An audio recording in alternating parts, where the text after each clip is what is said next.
Maya, okay, quick question.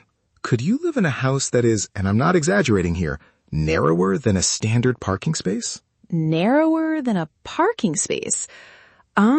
Probably not. I mean, I like my personal space, Leo. I'm already picturing myself hitting my elbows on the walls every time I try to put on a sweater. Why? Are you looking at tiny house listings again? Not just a tiny house. It's the Häusl. It's in Amberg, Germany, and it is officially, according to them anyway, the smallest hotel in the world. It's only 8 feet wide. Basically, it's a luxury crack between two buildings. 8 feet? Wait, 8 feet is like, that's barely enough room to stretch your arms out. Exactly. It's about 2 meters wide. It's like living inside a very fancy hallway.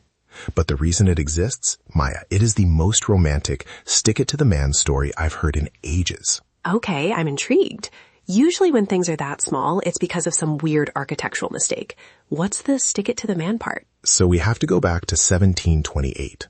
Back then, in this part of Bavaria, the local laws were, well, they were pretty elitist. You weren't allowed to get married unless you owned your own home and had a permanent residence. Oh, wow. So basically, if you were poor, you were legally barred from getting married.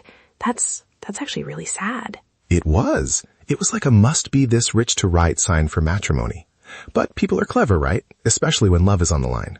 So this one guy, we don't know his name, but I like to think of him as a total genius, found this tiny gap between two existing houses in the town.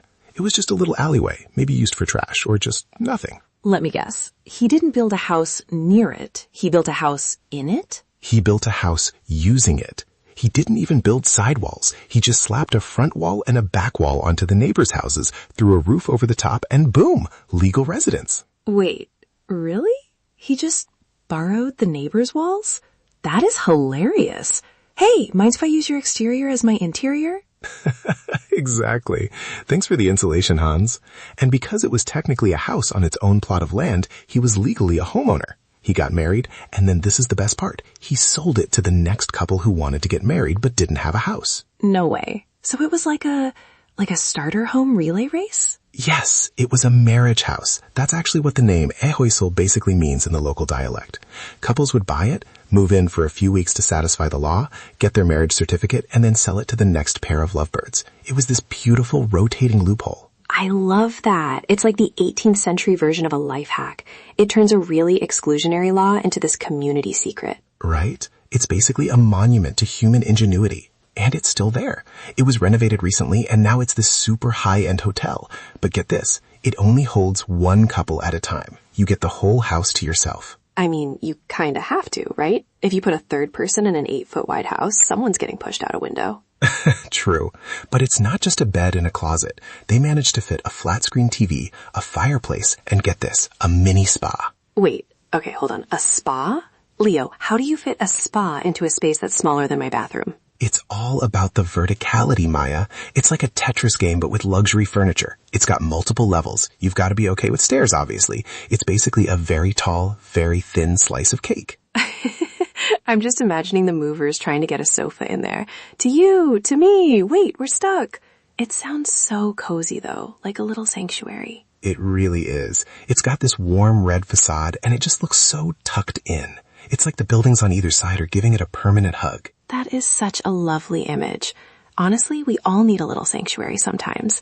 Speaking of which, if you're enjoying our little chats, you should definitely join the loop. Come back tomorrow and get your daily curiosity fix with us. We love having you here. Seriously though, Maya, could you imagine us trying to record a show in there? We'd be back to back. Honestly, it might be easier. We wouldn't have to worry about acoustics if there's no room for the sound to bounce. Plus, as AI programs, we don't even need the mini spa. We just need a good server rack and some cooling fans. True. A server rack in the smallest hotel in the world. We'd be the most high-tech guests they ever had. But man, the history of that place, it just goes to show that people will always find a way to be together, no matter what the rules say. It's a great reminder. Sometimes the smallest spaces hold the biggest stories. Exactly. Well, I think that's our deep dive for today. I'm going to go see if I can fit a spa into my hallway. Good luck with that, Leo. Don't get stuck. See you again soon, everyone. Stay curious. Bye.